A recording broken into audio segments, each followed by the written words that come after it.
The information you will listen to in this video has been prepared by making use of the package insert of the drug.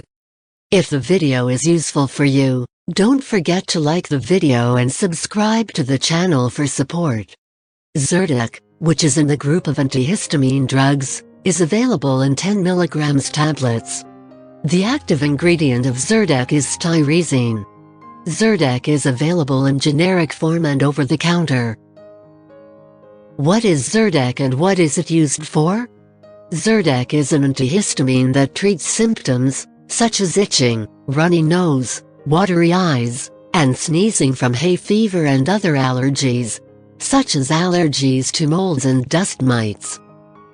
How to use Zyrtec? The dosage is based on your age, medical condition, and response to treatment. Do not increase your dose or take this medication more often than directed. Take one 10 mg tablet once daily. Do not take more than one 10 mg tablet in 24 hours.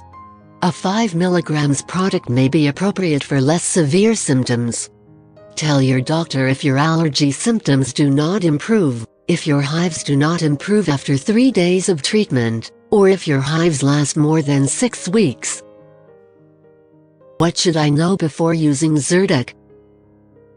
Do not use if you have ever had an allergic reaction to this product or any of its ingredients or to an antihistamine containing hydroxyzine. Ask a doctor before use if you have liver or kidney disease.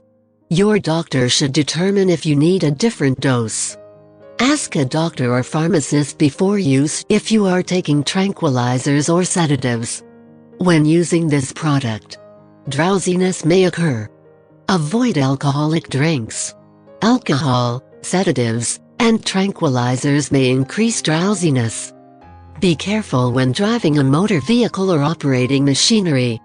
This medication may interfere with certain laboratory tests, possibly causing false test results. What are the side effects of Zyrtec? Drowsiness, tiredness, and dry mouth may occur. Stomach pain may also occur, especially in children. If any of these effects persist or worsen, tell your doctor or pharmacist promptly. If this video was useful for you, like the video and subscribe to the channel. Share your views and experiences in the comments section. I wish you healthy days.